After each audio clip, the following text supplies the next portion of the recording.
Are you guys into greyhound racing? I'm not, but I know lots of people are. And essentially, this government is moving to cut down greyhound racing. And it would be fair to say they haven't had a hell of a lot of coverage in the media, the greyhound industry. So I thought, because the platform's about giving a platform to people who don't get a fair crack of the whip, we'd have a talk to people in the greyhound industry. And one of them is Craig Roberts, who joins us by video link now. Craig, good morning to you. How are you? Yeah, good morning, Sean. Yeah, pretty good, thanks. All right, we got you loud and clear. Craig, tell us about yourself. Where are you from? What do you do? What's your hookup with the greyhound industry? Well, I started in greyhound racing as a very young fella when we were racing for about $25 on a ribbon. That was over 40 years ago. And, I've been lucky enough to make greyhound racing my business, and my whole family is involved in greyhound racing. My son's partner is the CEO of the Christchurch Greyhound Racing Club. My daughter's partner is a track curator at Addington Raceway. Even my ex-wife is the office assistant at Christchurch Greyhound Racing Club. So I've got a fairly hefty sort of investment in greyhound racing. All right, and you're based out of Ashburton, is that right, Craig? No, I moved to Ashburton. I was a postmaster when I was a young fella, one of the first postmasters when the post advertised. So I went away and moved to Ashburton, and that's where I first set up my greyhound training complex. But I've since moved back to close to Christchurch. Okay, for those not involved, Craig, what is the government's proposal as regards your industry? It's being just shut down, right? They are trying to, or expecting to, close us on the 31st of July next year, which is in itself is absolutely ridiculous. So you've got this just under a year. The clock's ticking, right? Yeah, and there'll be, if the ban does come into place, hopefully we're fighting it off. But there's going to be in excess of 2,000 odd dogs expected to be rehomed, and we already are aware that the SPCA have got no show of being of any assistance, and we don't want them to anyway, because our own rehoming agencies, and they're very, very good at what they do. But it would take up to 3 years at least to rehome that number of dogs. Last okay, so season how many active greyhound dogs are there racing in the industry right now? For 2,000? About 2,000 and that aren't racing yet as well. So, okay. Is anyone still breeding greyhounds for racing in New Zealand, or have they read the writing on the wall?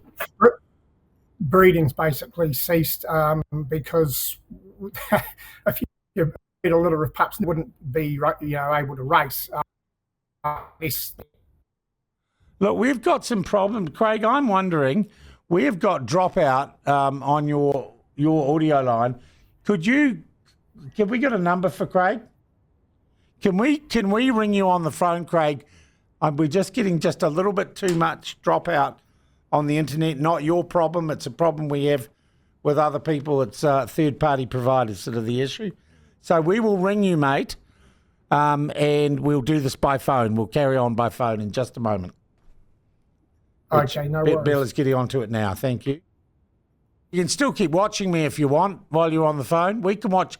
Actually, I'll tell you what, we'll wind the audio down and we can just watch on the phone. That's good. Watch you on the phone. Okay, he's got it. Yep. Tell him to hold it up to his ear. What's he doing? Okay, and we bang him through. You there, Craig? Yes. Okay. I'm here.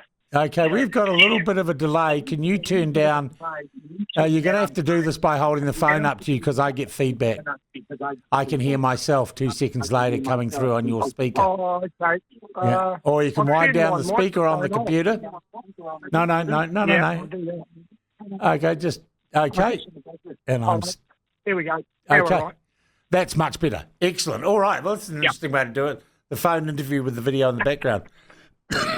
So 2,000 dogs, no one's breeding any other ones.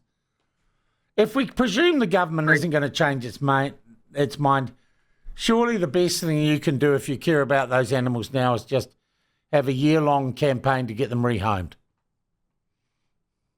Well, no. It's just not as simple as that. Last season alone, we had. Sorry, that's my printer just decided to print something after an hour. Technology. It'll only print a couple of pages. No, look. Last season, GRNZ rehomed 675 greyhounds, which was a record. Yeah. Now, even if we could do that over the next 3 years, that would take 3 years to rehome those greyhounds. So we can't. There's no point starting to rehome them now, the race dogs, because we already have 400 greyhounds on the rehoming list. Waiting to go into homes already. So we can't, and if we don't keep racing, we can't produce income to help to generate income and pay tax. We're worth $159 No, hang on, Craig. million. Let's go back. You started saying it's all about the dogs. So let's talk about the dogs. What happens if there's no racing industry and you can't rehome the dogs? No, the dogs will be rehomed. As a trainer, and I've spoken to a lot of trainers throughout New Zealand, they will hang on to those dogs until they are rehomed. We're not going to abandon our greyhounds. All right. We're going to. I'll keep. I won't be able to work. I'll stay home and I'll look after my greyhounds, each and every one of them, until they are rehomed. Okay. Is there any prospect the government's going to change its mind on this, though?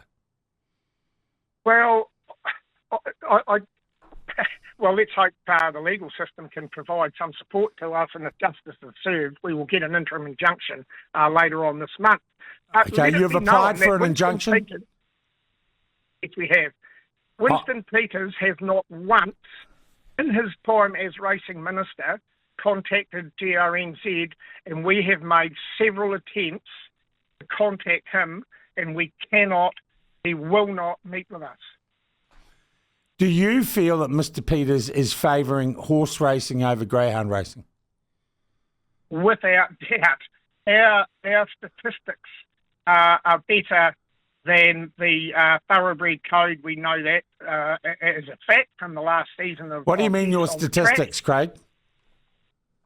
Well, we're talking about racing injuries and euthanasias. We had 15 euthanasias last season out of about 37,000 races. The thoroughbred code had more than that. And our injury rates are seen as about 800 for the season, but we have to remember that we have different categories of injury. Now, the Category A injury is more or less a precautionary stand-down period for the greyhound. They get stood down for up to 10 days, and they're not 9 times out of 10, they're not even injured. It's a precautionary stand-down. 44% of that injury rate comes in that Category A injury, which is just a precautionary stand-down. Okay. Look, so you, on track, 15 greyhounds euthanised in association with meetings last year. How many horses at trotting? There was actually 8. There was actually 8 that were on track. Okay. How many horses 7. euthanised? How many thoroughbreds and trotters euthanised? I can't tell you the harness code because I don't even think they know. But how many deaths they had last year? But the thoroughbred code we understand had 17. Okay, and they are racing more often than the greyhounds, right? No. Oh. No, less. Really? Oh, greyhounds we had about 37,000 races a year. We're racing 6 days a week. See, it's funny. It's a subculture. I've never been to the hounds.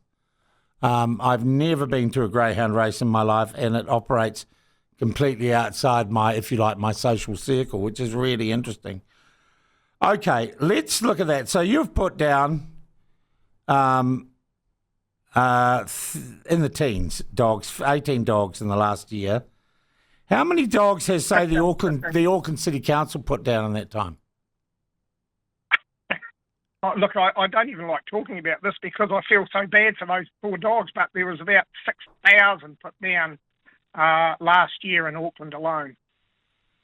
So that outstrips the death to dogs of your industry by several factors, doesn't it? Oh, several factors. And I can assure you, Storm, that not one of those 6,000 dogs that were put down was a greyhound. All right. At those pounds. How many jobs does the greyhound industry provide in New Zealand?